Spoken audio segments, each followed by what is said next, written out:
13 years. That's right. On Monday, I will have said I do 13 years ago. That's right. I got married one day before Valentine's Day. This was no mistake. I told you, I spent 18 years working for Schlumberger. There was risk management involved in my decision to get married on February 13th. I wanted to make sure that if I missed one, I had an opportunity not to miss the next one. And so as of Monday, I will have been married 13 years. Not too long ago, I was talking to an older gentleman. And I asked him, how long have you been married? He looked at me and he told me, 50 years.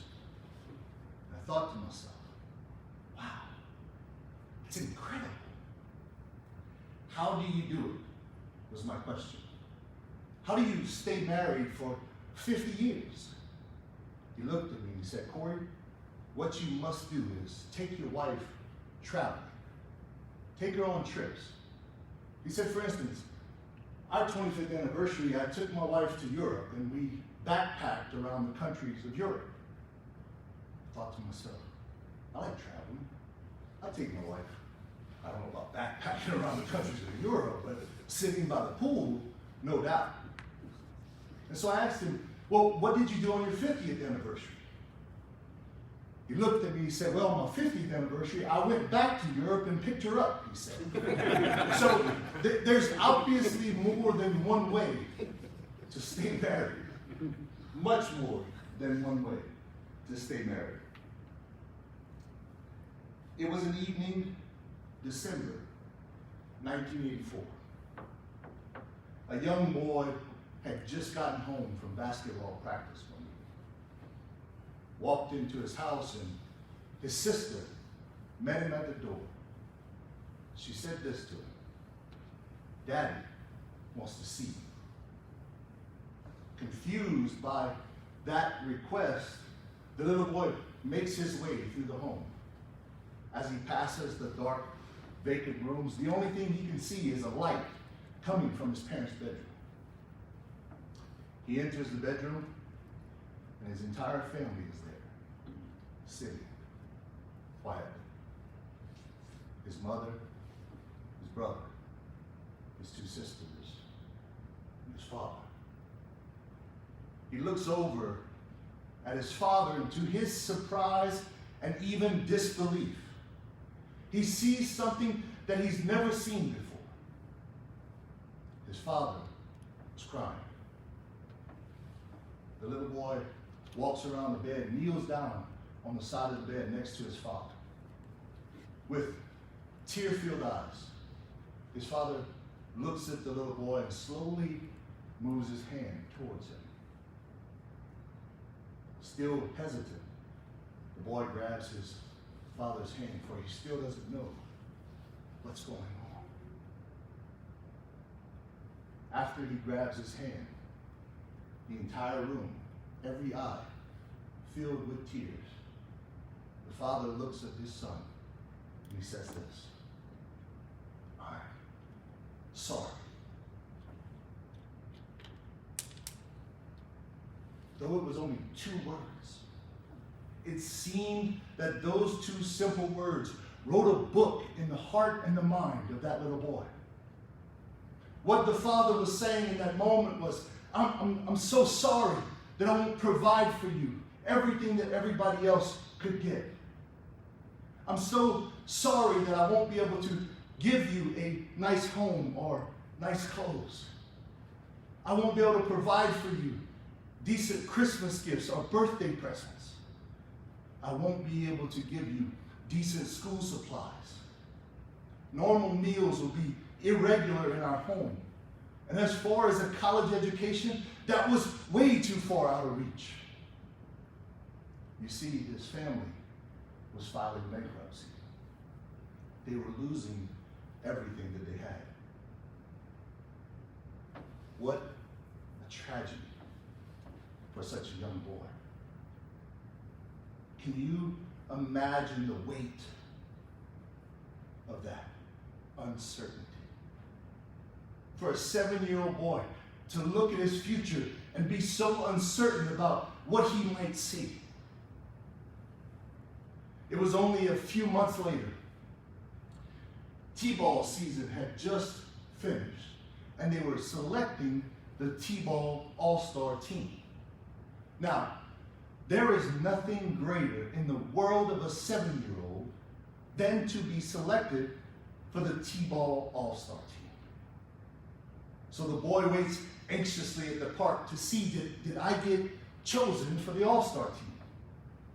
After the selection was made, he hung his head down in disappointment. He had been passed over.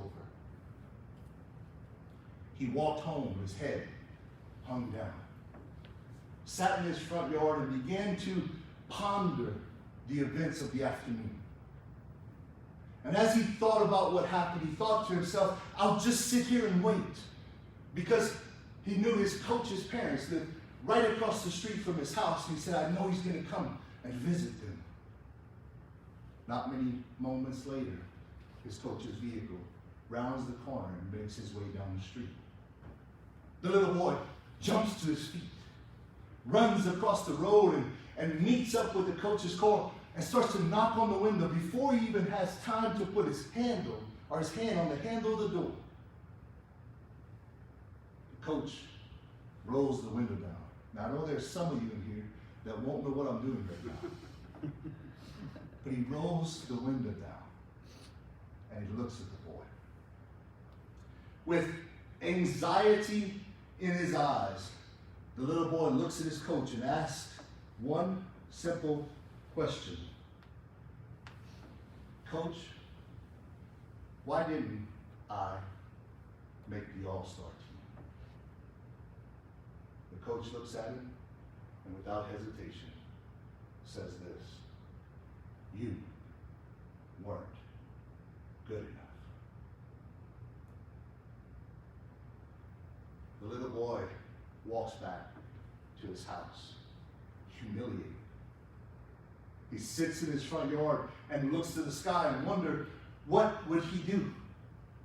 How would he overcome the response that he had just gotten? It's amazing the despair that this young boy faced in that moment.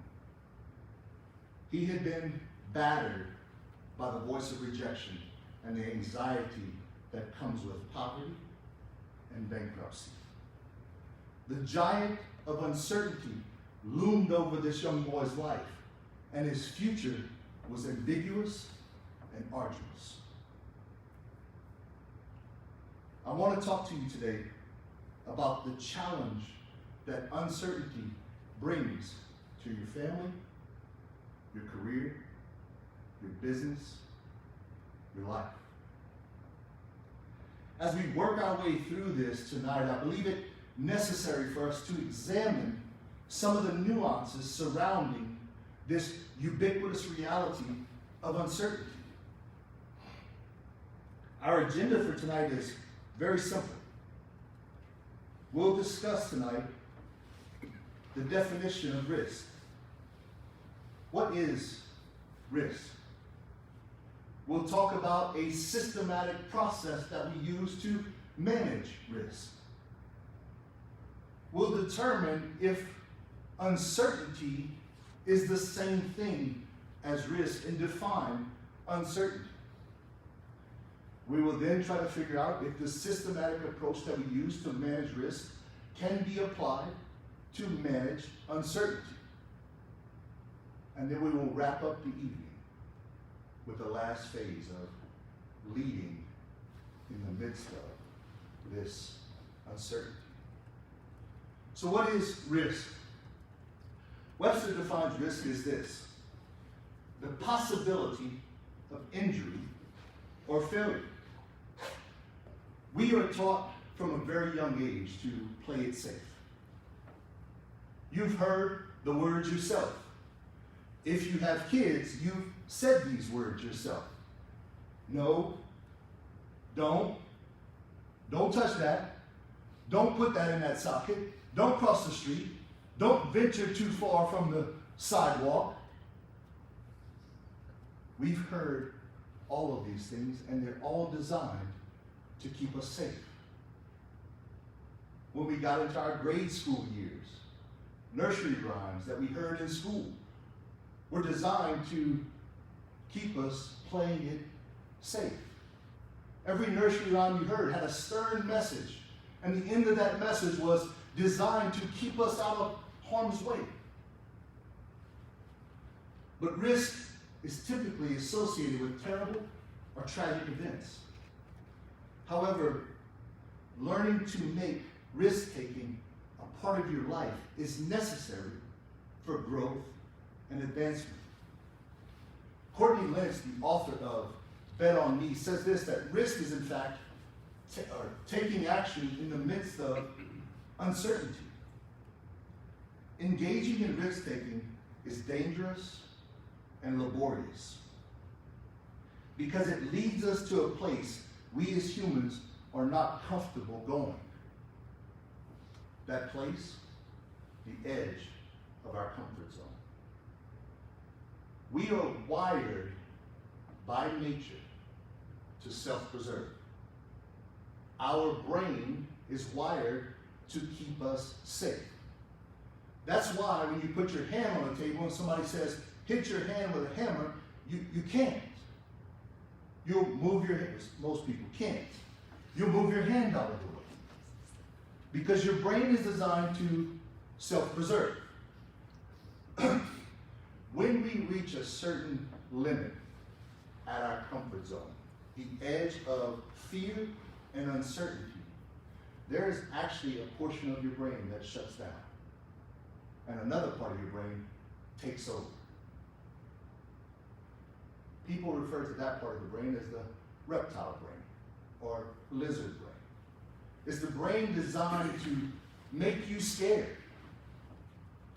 Why does it do that? So that it can keep you out of harm's way. See, our comfort zone is an area, it's a realm we don't like going because it's dangerous and it's uncertain. But I would contend this. We stand a greater risk living our lives inside of our comfort zone rather than outside. And here's why. Inside of our comfort zone, we never accomplish our full potential. Inside of our comfort zone, we never aspire to see what our true purpose and plan for us in this life. Inside of our comfort zone, we never engage our hopes and dreams. You see, inside this dangerous comfort zone is the place where words remain unspoken. It's the place where stories remain untold.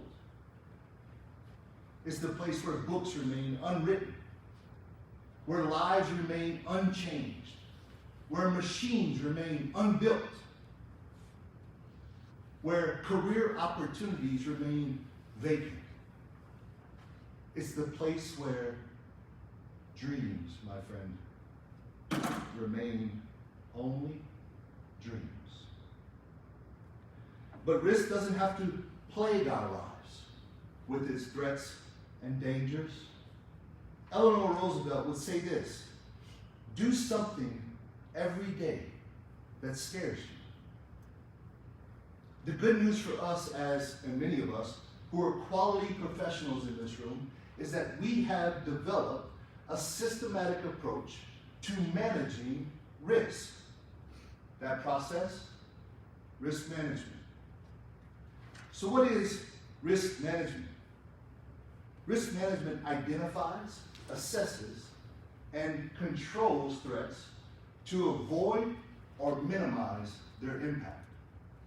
Another way of saying it is, risk management reduces the negative effect of a situation, circumstance, or event. The risk management process is incredibly simple, yet incredibly efficient. Step one of the risk management process is simply identify the risk. Step two of the process is to assess the risk. We have built risk matrix that will take a risk and assess that risk based on two factors, likelihood and severity. From these two factors, we can assign that risk a risk level. We will give that risk a numeric value based on likelihood and severity. The next step is to control the risk. By controlling the risk, we employ control measures. These control measures are designed to eliminate or mitigate the effects of that risk.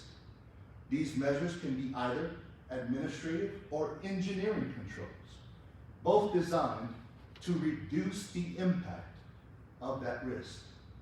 And then finally, we monitor the risk. So as we look at this, we have to ask ourselves one simple question. Can this simple, efficient risk management process be applied to uncertainty? I think in order to answer that question, we have to look deeper into what is uncertainty. Uncertainty is defined as the lack of sureness about something.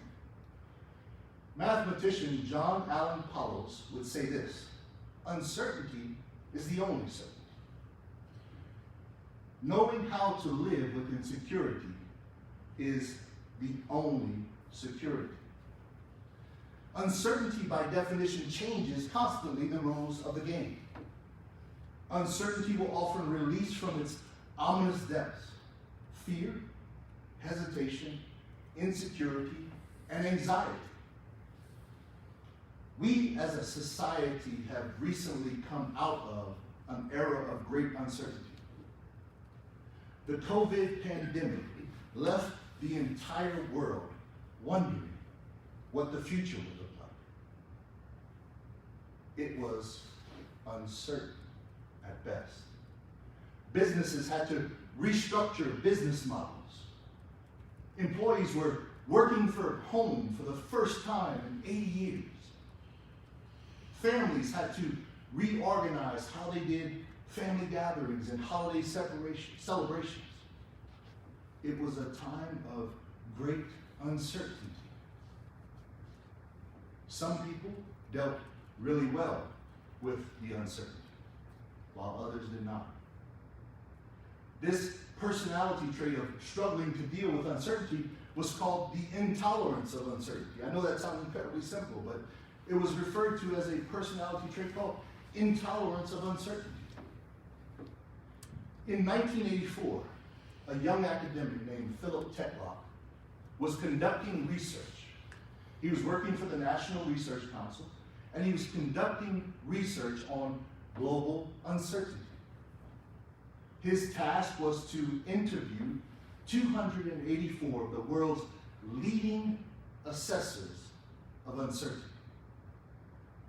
What he would do is he would ask them or present them with a situation. Their responsibility was to come back with a suggestion or a bias towards what they thought would happen in the future and a likelihood of that happening. Well, after 20 years of research, Philip Tetlock had gathered together for himself over 27,450 predictions. It was and is the world's most massive social experiment ever conducted. At the end of those 20 years, as he gathered the data, here's what he found. There were some hypotheses and drawn conclusions that were better than others, but taken as a whole, they were no more conclusive than random guesses. Tetlock would spend the next 5 years writing a book documenting his data, and at the end of the book he says this: of all the work that I've done, I would have been better off interviewing a child. How is it possible then that if 284 of the world's leading experts in assessing uncertainty and future outcomes can provide no better conclusion than a child, how is it then that uncertainty could be measured? Life, you see, breeds uncertainty. As John Allen mentioned, uncertainty is the only certainty. The picture that you see here on the screen is a picture of what we hope life looks like. A smooth, straight, flat path from where we are to where we're going. No oppression, no adversity, no obstruction, no highs, no lows. Just a nice, easy path from point A to point B. But in reality, I think if we're honest with ourselves, this is probably a more accurate representation of what life looks like. And if I'm being honest with you, this is probably a lot of what my life has looked like. I had hoped that my journey to success would have been easy and smooth, free from obstruction, and success would be right around the corner. And along the way, butterflies and rainbows would be everywhere. But what ended up happening was my life ended up being a long litany of failure after failure until finally success would show up. Uncertainty is cruel and complicated. It's a reality that is difficult to measure. It is incomprehensible to manage uncertainty because it cannot be measured either quantitatively or qualitatively. And we know that it is impossible to manage something that cannot be measured. So we can determine from the previous information that risk is in fact not at all the same thing as uncertainty. We have determined that risk can be managed because it can be measured. We've also determined that uncertainty is going to be virtually impossible to manage because we can't measure it. We discussed that the most massive social experiment conducted in our recent history proved that the conclusive evidence was no better than random guesses. We've determined that uncertainty is immeasurable. So how do we manage something that's constantly changing the rules of the game? How do we navigate uncertainty? I think it begs the question when we ask that, how do we navigate uncertainty? It's a question of skill set. Do we manage uncertainty, or is it more practical approach to lead through uncertainty? I think to answer that question, let's take a little look at the difference between management and leadership. Management seems to have an expertise in the order of accomplishing work through people. Leadership is the art of motivating and inspiring people to achieve a goal. Leadership is the ability of an individual to inspire others and to influence outcomes. Managers and management, they're executioners. They execute plans, they execute strategies. These things are handed to them and they go to work applying this and accomplishing this through people. Leaders are visionary. They're forward thinking, as we'll see in just a moment. They're looking to the future. Managers look for answers to when and how. Leaders search for the answers to why and what. Managers adhere to an established culture. Leaders create the culture of an organization. Managers are present focused, whereas leadership and leaders are forward thinking. So we can also determine that leadership is not the same thing as management.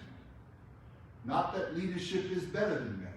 Not that they are independent of one another, nor are they codependent upon one another. But they're just not the same.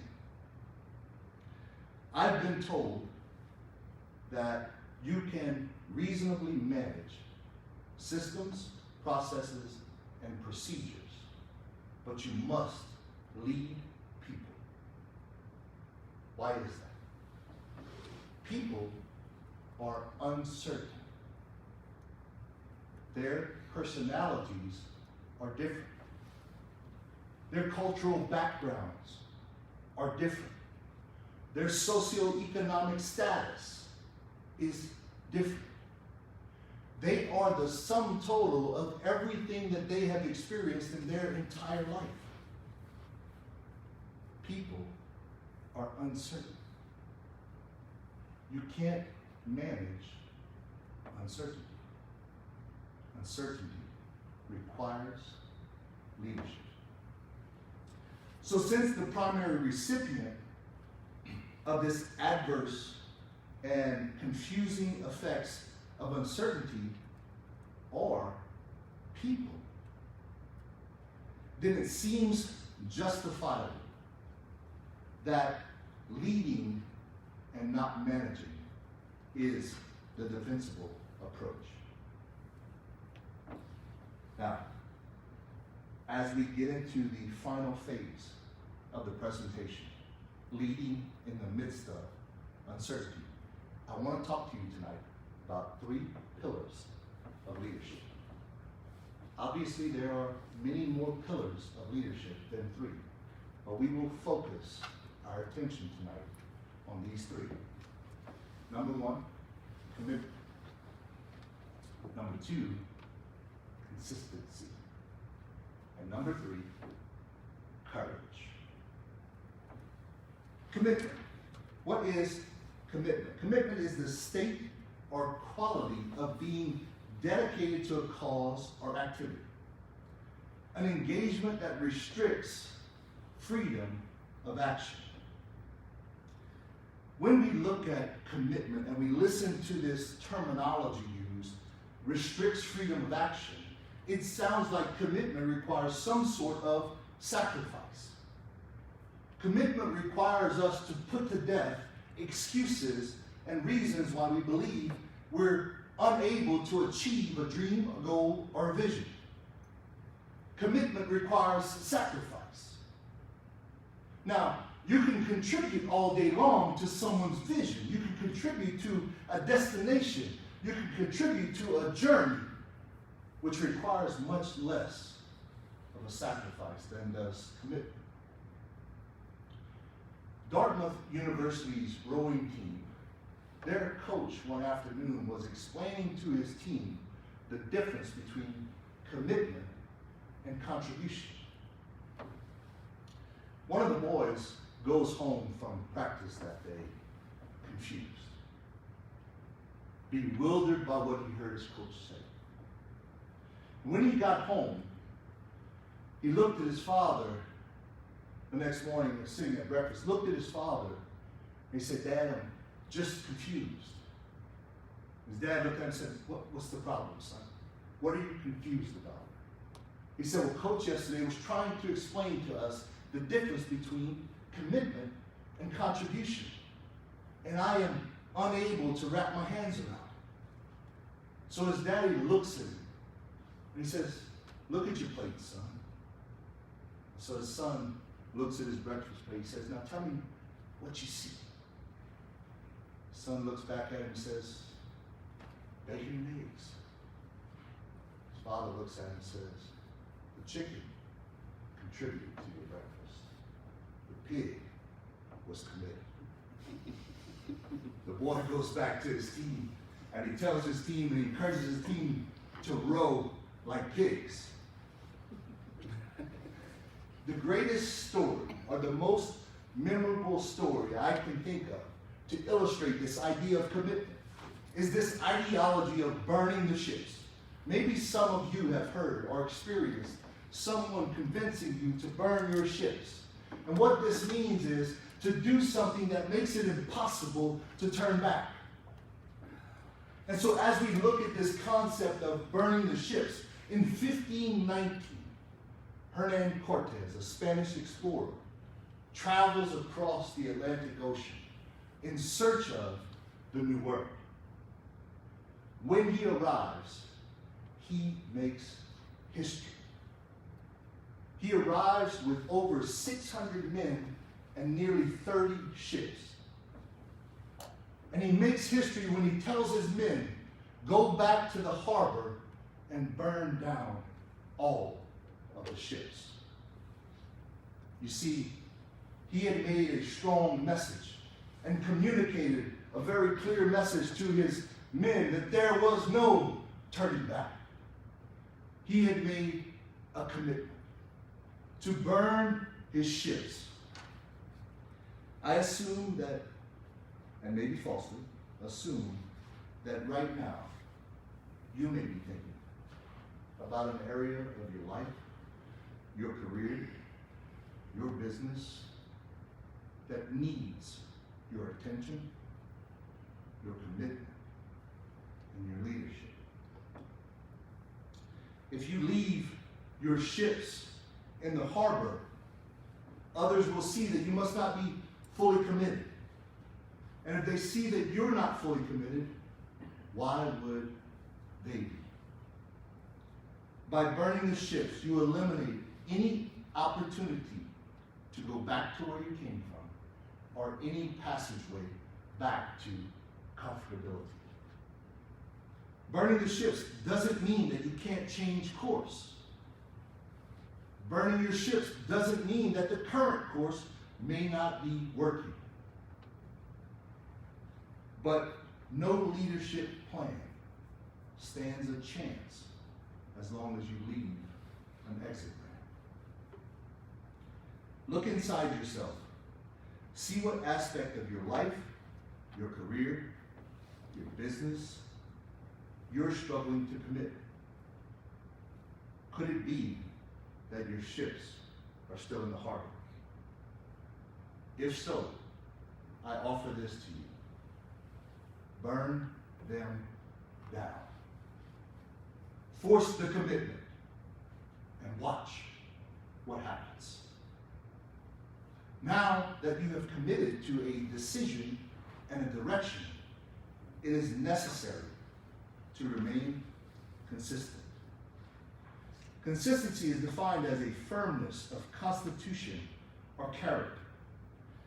To indeed be consistent, it requires commitment. And commitment, as we discussed, requires sacrifice. This equation simply says that consistency plus discipline is equal to progress. If you go to the gym, Josh, if you go to the gym and you work out and you come home and you look in the mirror, you will see nothing. If you go to the gym on the second day and you work out and you come home and you look in the mirror, you will see nothing. So surely this is not working, right? If I can't measure my success, then surely working out must not work, right? Wrong. If you go to the gym consistently, over time, you will get into shape. I don't know what day that will be, but consistency and discipline over time will yield progress. Consistency is painful because it requires discipline. It requires sacrifice. It can be very difficult to face the uncertainties of life, but also quite painful to live a very comfortable and safe life, clear and free of any type of risk. Consistency drives performance. It is these small, consistent actions that we perform over time that will yield to some great and more significant result and consequence. This idea of small, consistent actions over time yielding great results is, by definition, the butterfly effect, or what some would refer to as the chaos theory. The chaos theory says this, that small, trivial actions lead to something much more significant. For instance, if a butterfly flaps its wings in Brazil, the butterfly effect says that it can cause a tornado in Oklahoma. Small, consistent actions that yield great results, when we are consistent, do not mean that we won't face any type of failures along the way. Matter of fact, if you live your life consistently with discipline, failure lurks around every corner. We see that persistence and perseverance in the face of fear and uncertainty is, in fact, by definition, consistency. This next slide that we have says it's the small things that we do in life that will have the greatest impact. It was a Friday afternoon. A young boy was walking home from school, his arms filled with books. There's a group of kids walking across the street on the other side of the street, and one of the kids notices and wonders to himself, what is that kid carrying all those books for on a Friday? They continue to walk. The kid was a drippy-looking kid, kind of nerdy, had glasses, probably wore a vest. I had some weird shoes on. Probably looked a lot like me. He's walking home, and a group of kids from the school start running towards him. And they knock him down, and his books go everywhere. His glasses fly off his head. They land 15 foot from where he is. The boy across the street sees what happens, and he runs over to help. He begins picking up his books, and he says to the young boy, those guys are just some jerks, man. And he reaches out his hand, he says, my name's Charlie. What's your name? Guy looks at him, tears streaming down his face. He says, my name's Kyle. He crawls around on the ground searching for his glasses. He can't find them. Charlie picks up his glasses and hands them to him. The boy is desperate to see who this is that's helping him. Hands him his glasses. He puts his glasses on, and finally he's able to see who's there helping him. Charlie looks at him and says, man, give me half those books. I'll help you carry them home. Where do you live? The guy looks at Charlie and says, man, I live right across the street from you. Charlie says, good. I don't have far to go. And so they start walking, and they're talking and laughing and getting to know one another. And Charlie asked him this question. He said, man, what are you doing with all these books? And Kyle looks at him and says this, just because. Charlie and Kyle become best friends over the next 4 years. Graduation day arrives, and Kyle's standing up at the podium. He had been nominated valedictorian of his class. He was about to give his graduation speech. And his speech was designed to tell of the weakest moment in his life. That day that he met his best friend, Charlie. See, Kyle told the audience that day, and even laughed at himself, that he was carrying all these books home. He had gotten run over by a group of kids and dropped all his books. And he told of the moment that Charlie asked, why do you have all these books? He looked out in the audience, he said, my answer was simple. I simply told him, just because. And then he said this. The reality was this. I had intended to go home and commit suicide. You see, I was tired of being bullied. I was tired of living this life all alone, feeling like no one cared for me. And then he said this, but Charlie. But Charlie helped me, he said. Charlie ran to my rescue and showed me that someone could care. Charlie carried my books. He helped me with my books, but more than that, he helped me from doing something that would be unspeakable. By this time, the crowd was completely silent. You could have heard a pin drop. Charlie was sitting in that crowd that day, speechless and dumbfounded. For little did he know the impact that he had on that boy's life that Friday afternoon. You see, we also are unaware of the power of our actions. With one small gesture, you can change the trajectory of someone's future. But it takes consistent action. We'll take a look at another guy who is an example of an individual who epitomizes perseverance and consistency. You guys know who this guy is? Abraham Lincoln, 16th president of the United States of America. Fails in business in 1831. In 1832, runs for legislature and is defeated. In 1833, he experiences and endures his second failure in business. In 1836, he has a nervous breakdown that leaves him bedridden for 6 months. In 1838, runs for Speaker of the House and is defeated.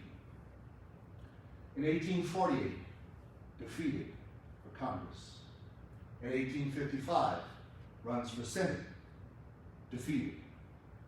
In 1856, runs for Vice President, defeated. In 1858, runs for Senate a second time and is defeated yet again until 1860, when he runs for president and is finally elected President of the United States. And this is, in fact, what we remember him for.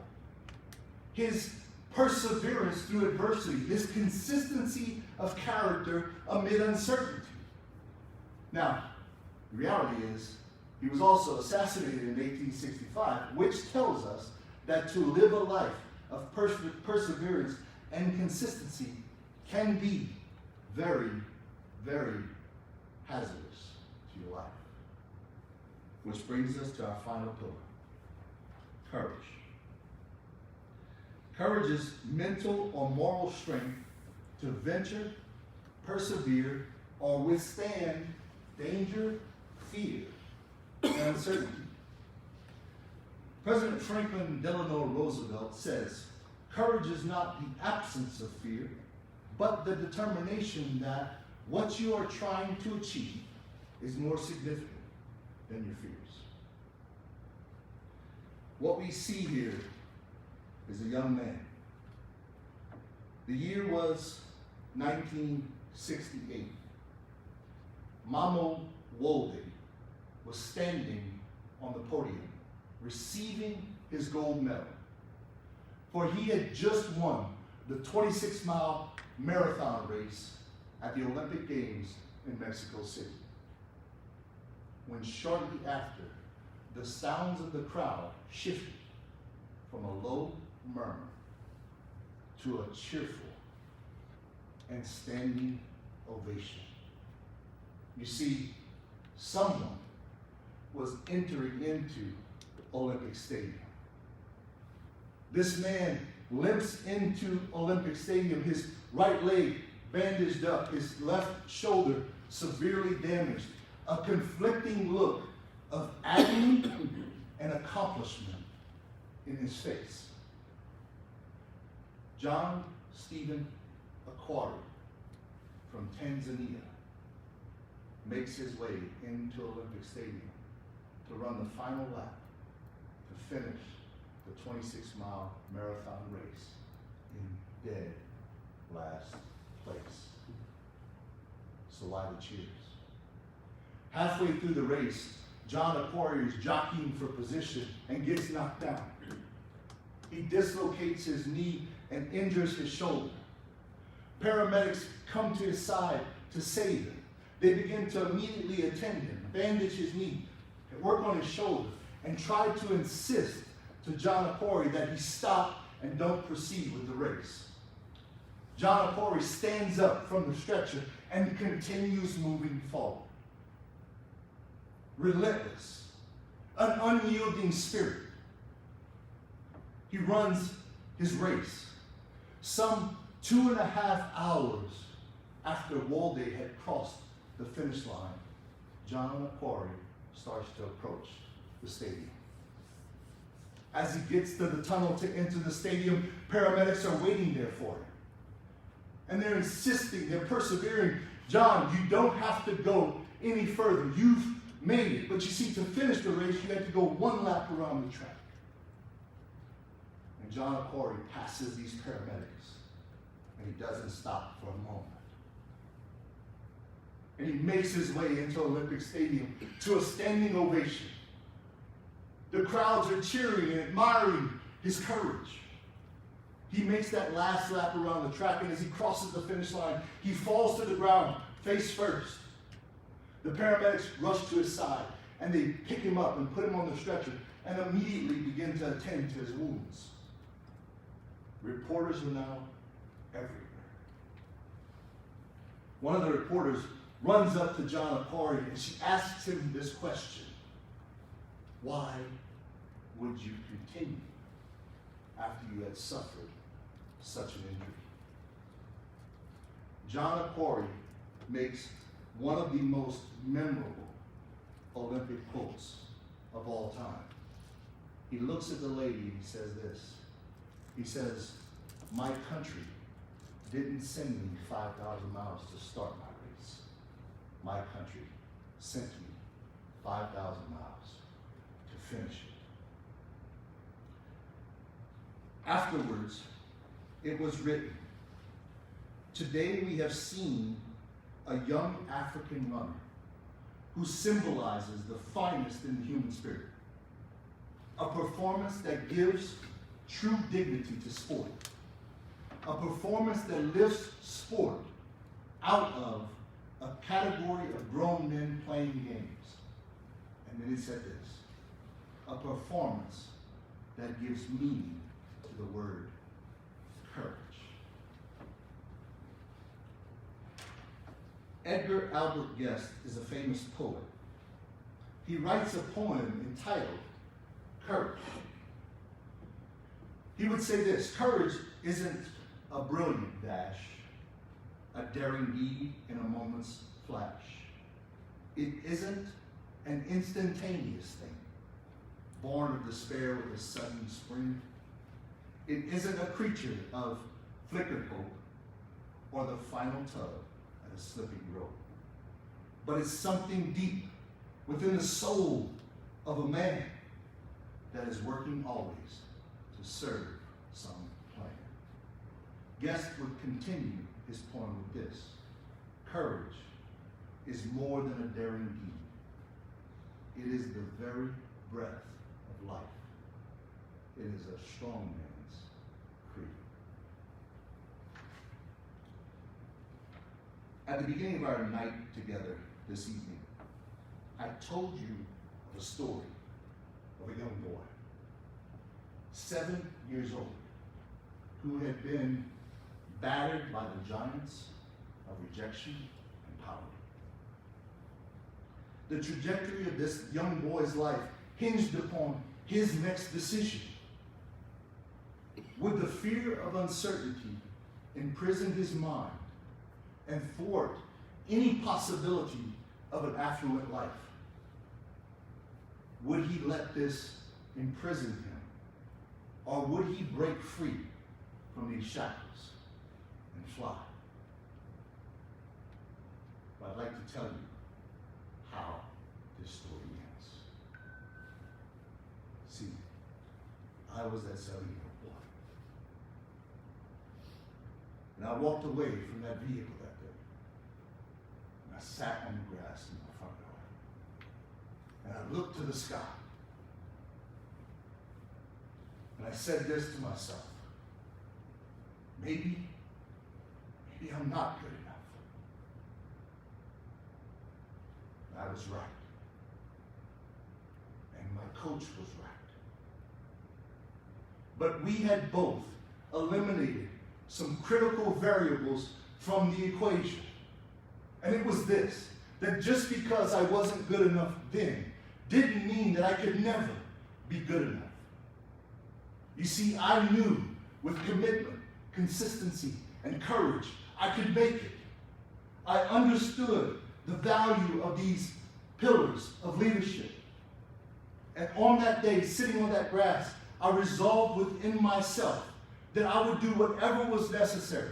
I would persevere and relent and commit and press in to be sure that I never had to hear those deplorable words again. You're not good enough. Here I am, 10 years after that moment of self-awareness. 10 years after that moment of self-abatement, where I thought that there was no possibility for me. You see, I was awarded a scholarship, full-paid scholarship, to play Division I-A football for Northeast Louisiana University. I went on to play semi-pro ball for Mississippi Pride out of Jackson, Mississippi. Earned a college degree from the University of Louisiana at Monroe, and pieced together a very successful 23-year career in the oil and gas industry. See, it was possible for me. Now, a husband and a father of a 7-year-old daughter, I endeavor each and every day to teach her the value of commitment, consistency, and courage. You too can overcome the giants of uncertainty. It does not have to cast its ominous shadow over your life, your career, your business, or your family. Every critical element required to overcome the adverse effects of uncertainty live within the soul and depths of each and every one of you. You need only appropriate them and breathe life into them to truly realize a prolific and significant life. So I leave you with this. 3 pillars of leadership that will support, sustain, and safeguard you on the battlefield of life as you face the giant of uncertainty. Number 1, commit to your decisions and direction. Number 2, be consistent in your words and actions. And finally, lead with courage. I thank you for your grace and hospitality tonight. And I look forward to being with you again. Thank you.